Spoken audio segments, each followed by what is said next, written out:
Hi, Edward Reformina here, author of Pinoy MLM Expose and the creator of Sponsor More Downlines.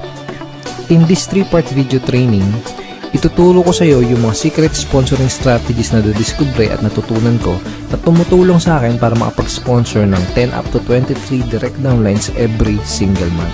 Ang goal ko sa video na to ay ma-share sa iyo yung mga strategies na natutunan ko and hopefully ma-apply mo din tong mga strategies na to sa business na ginagawa mo ngayon para makuha mo yung resulta na gusto mo. Ginagawa ko to dahil alam ko na madaming Pinoy networkers ang nagsistruggle o nahihirapan sa kanilang network marketing business.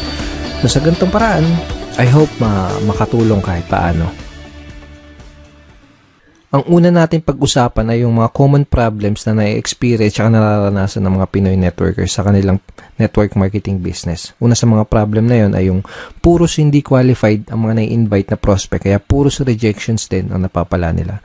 So karamihan ng mga na-invite nila is mga negative, mga skeptical, kung hindi negative at skeptical, mga walang pera. So ito yung ilan sa mga reason kung bakit puros rejections yung napapala nila doon sa mga ini-invite nila. Pangalawang problem is, madami na silang na-invite, pero nahihirapan at wala pa din silang mapajoin. So, na-invite na nila lahat ng mga kakilala, kaibigan at kamag-anak nila, pero nahihirapan silang i-convert yung mga prospects na yun into downlines. Pangatlong problem is, nauubusan sila ng panggalaw. So, yun nga, dahil nga ang dami na nilang na-invite, tapos puros rejection, hirap sila magpasala. Nangyayari, mas malaki pa yung ginagastos nila kaysa dun sa kinikita nila. At kadalasan, nagkakanda utang-utang pa imbis na kumita. So, ito yung mga ilan sa mga common problems na na-experience sa mga network marketers. Actually, ito din yung mga naging problema ko nung nagsisimula pa lang ako sa network marketing business ko. So, halos araw-araw akong pumupunta sa office namin para mag-invite ng mga kakilala at kaibigan ko.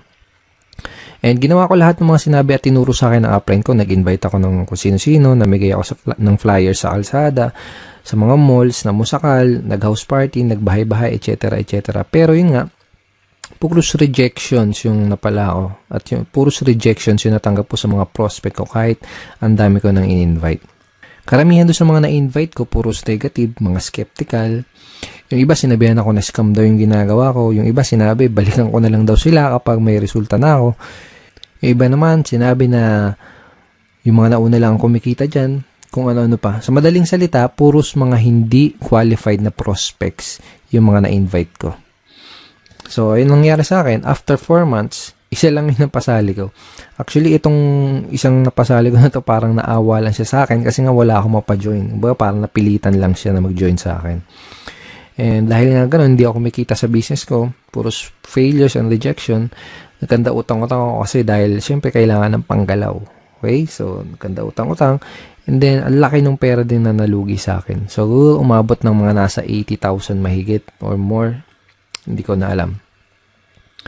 Pero syempre, hindi ako basta-basta sumuko. Ang ginawa ko, naghanap ng mga solusyon doon sa mga problema ko na yon. Okay? And thank God, nakahanap naman ako ng solusyon.